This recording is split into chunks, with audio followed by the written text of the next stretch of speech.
ce sont parmi les mangas que j'ai préférés ou alors que j'ai lus récemment. Donc, alors, on va commencer par Berserk. Pourquoi commencer par Berserk? C'est très simple. Comme je vous l'ai dit tout à l'heure, c'est mon manga préféré. J'étais obligée de vous en parler à un moment donné sur cette chaîne. Alors, à défaut de vous parler de l'anime puisqu'il est complètement à chier, et je pense que ceux qui aiment vraiment Berserk le savent, on va parler uniquement du manga. Le manga, je l'ai jusqu'au tome 23, si je vous dis pas de bêtises. J'ai pas encore acheté la suite, mais ça s'est déjà hissé très très haut dans mon classement. Berserk, pour ceux qui ne connaissent pas, comment vous décrire à quel point ceci est un chef-d'œuvre? Ce que je tiens dans les mains, c'est littéralement pour moi le plus beau manga, la meilleure histoire de tous les temps, que ce soit en termes de dessin, en termes de scénario, en termes d'aboutissement de personnages. C'est tout bonnement un chef-d'œuvre. Je remercie d'ailleurs Kentaro Miura, paix à son âme, pour nous avoir pondu ceci. Alors, Berserk, de quoi ça parle pour ceux qui ne connaissent pas? Parce que cette vidéo a pour but de soit vous donner l'envie de le lire, soit de confirmer l'opinion que vous avez déjà dessus, si vous aimez, ou alors peut-être que si vous aimez pas, ça vous donnera le point de vue de quelqu'un qui aime, pour peut-être vous motiver à changer d'avis. Berserk, de quoi ça parle? C'est très simple. Tout part d'un rêve, d'un objectif, d'un rêve qui est au-delà de juste un rêve classique, c'est viscéral, c'est nécessaire, c'est un rêve qui doit aboutir et qui doit avoir lieu. C'est le rêve de Griffiths, un jeune homme très mystérieux sur qui on n'a pas beaucoup d'informations, d'ailleurs quasiment aucune. Et face à lui, il y a Guts, le héros principal que vous voyez juste ici. Et donc Guts, lui, son objectif est complètement différent. C'est trouver sa place en fait dans ce monde.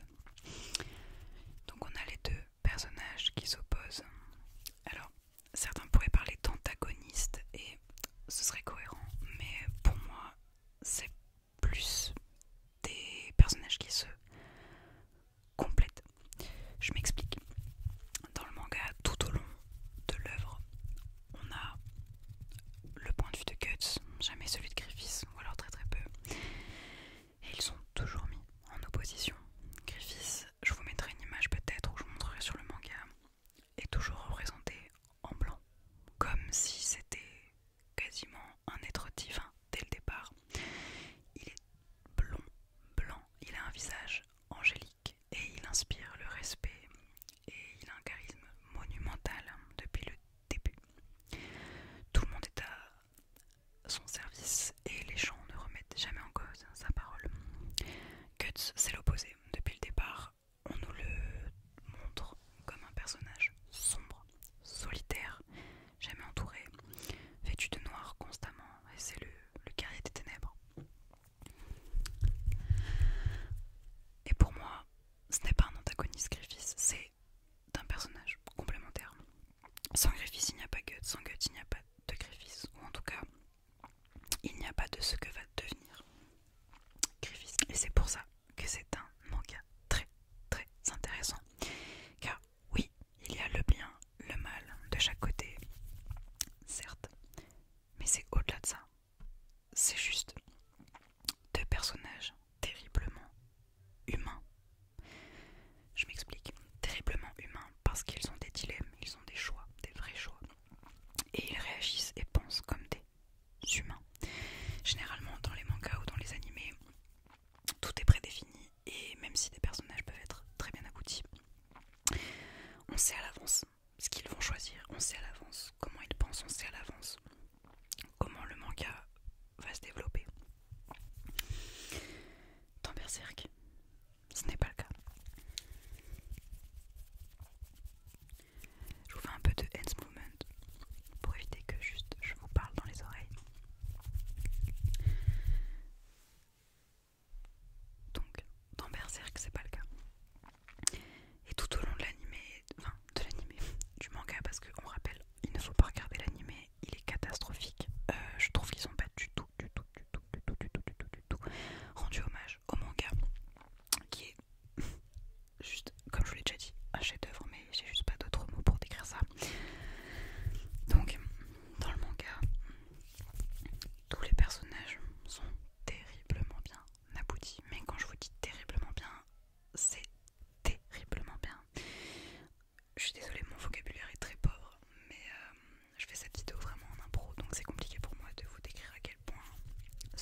réfléchir à ce que je vous dis, c'est que de l'impro. Et donc, tous les personnages de ce manga sont parfaits. Ils sont tous à leur place, ils ont tous un rôle qui est nécessaire et un rôle qui est pertinent. Et ça, c'est rare d'avoir des personnages secondaires qui sont foncièrement pertinents. Je pense à Casca, par exemple. Casca, qui va être, pour ceux qui connaissent, l'élément déclencheur de tout ce qui va se passer par la suite.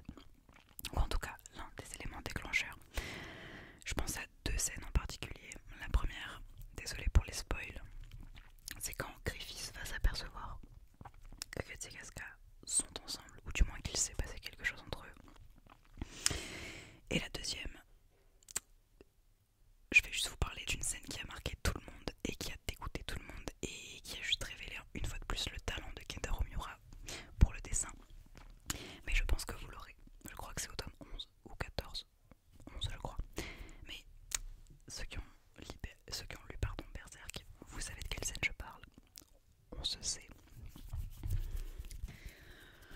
En tout cas, Berserk, je pourrais vous en parler pendant des heures. Mais lisez-le. En fait, si vous ne connaissez pas, si vous hésitez à le lire, lisez-le, je vous en conjure. C'est vraiment...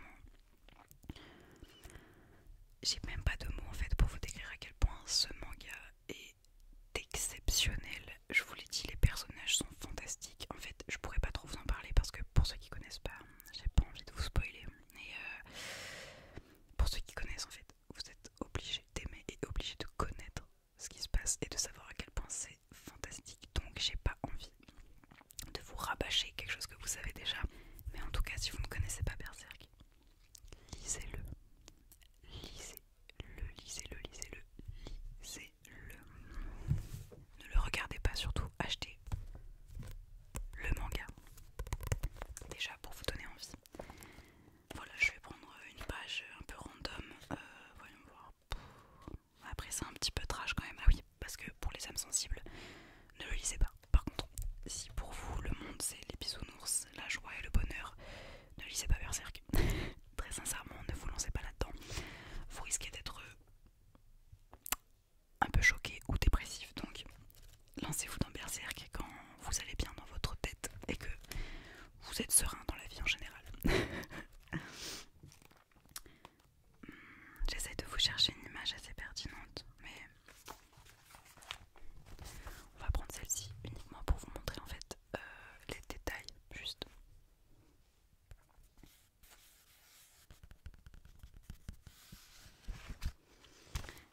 Il faut savoir que Berserk, j'ai deux tatouages en lien avec ce manga. J'ai une case du manga qui est derrière mon bras et j'ai la Béhérite. Je pense que la Béhérite, je peux vous la montrer.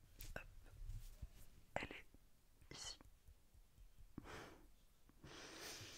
Je l'ai fait il y a pas très très longtemps et peut-être même, en fait, je peux vous montrer même Guts. Voilà. Donc j'ai fait ces deux tatouages en rapport avec Berserk et il le fallait. En fait, évidemment, tout le monde va me dire oui, mais pourquoi t'as pas fait la marque maudite? Tout simplement parce que tout le monde l'a fait. Et il y a un truc qui m'énerve. Je ne jugerai jamais le tatouage des gens parce que j'en ai une soixantaine. Donc ce serait mal vu de ma part de juger le tatouage des gens. Je sais à quel point un tatouage c'est personnel et à quel point chacun a des raisons spécifiques pour se le faire. Mais là où j'ai du mal en fait, c'est des gens qui se font tatouer la marque de Berserk et qui après, comme seule justification, me donnent le oui mais c'est parce que c'est mon côté un peu démoniaque. Vous n'avez rien compris au manga. Voilà, vous n'avez rien compris au manga. Voilà, petite parenthèse, donc maintenant on passe au deuxième.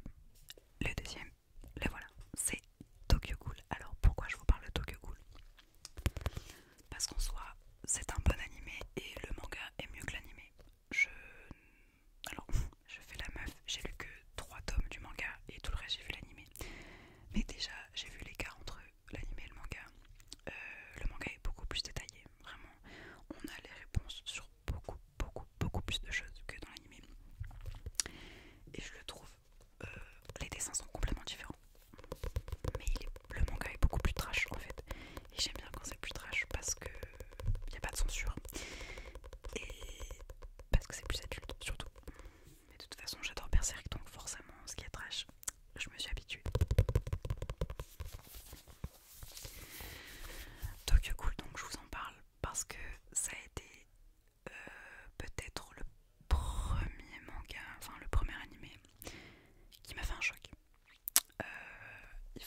j'ai regardé des animés depuis toute petite, puisque ma mère regardait Goldorak à l'époque. Alors, c'est un animé, oui, Goldorak est un animé.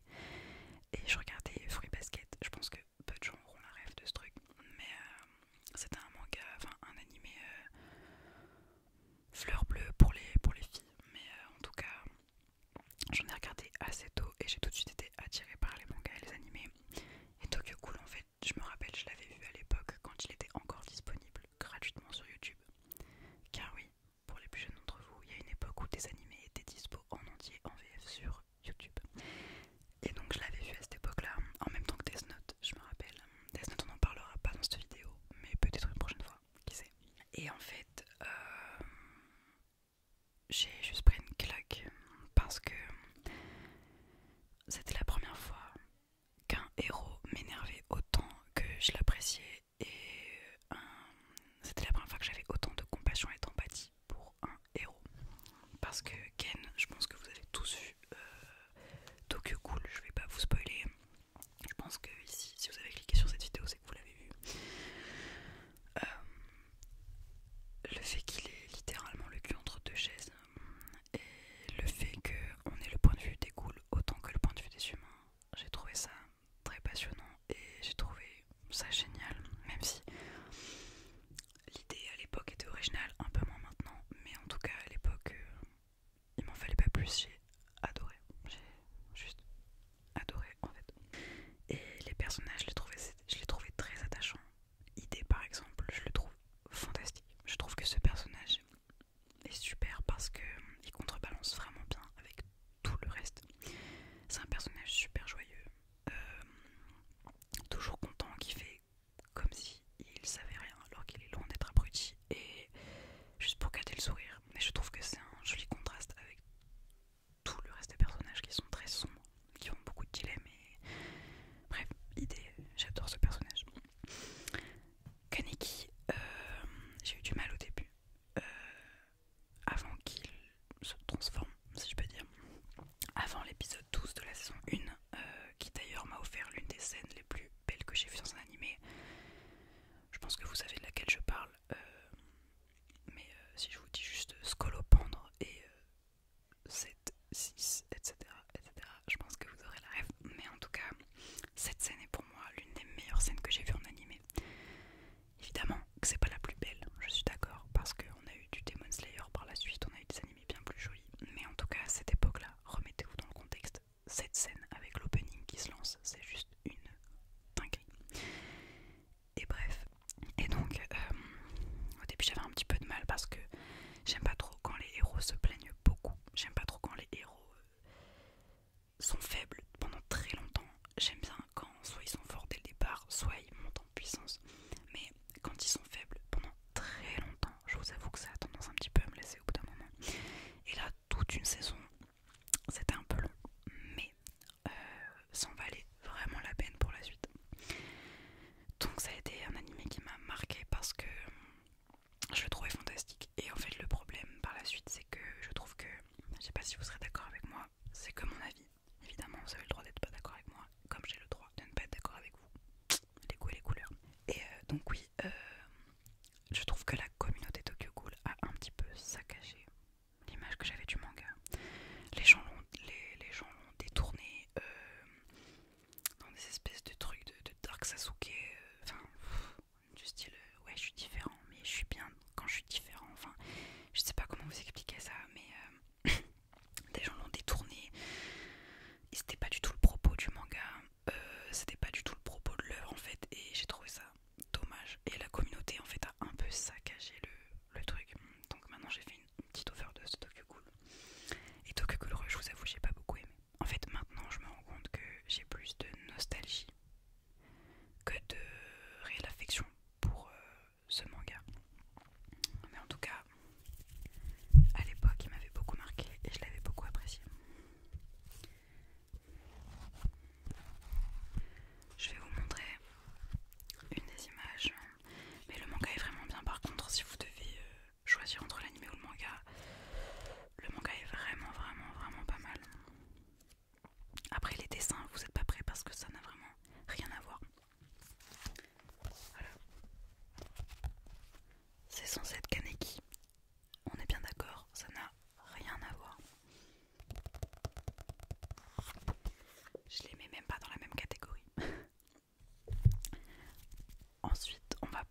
ça c'est son traumatisme, enfin, on s'en fout, c'est pas le propos dans l'anime. Mais en tout cas, si vous voulez le regarder, il est dispo sur Crunchyroll, il me semble. Enfin, c'est pas il me semble, il est dispo sur Crunchyroll, et après je sais pas du tout s'il est sur d'autres plateformes. Mais en tout cas, je vous conseille vraiment de le regarder parce qu'il est super bien. Et si vous lisez Berserk et que vous voulez un petit peu vous détendre, regardez Dr. Stone, vous allez vous sentir super bien. Voilà. Donc c'est tout pour aujourd'hui.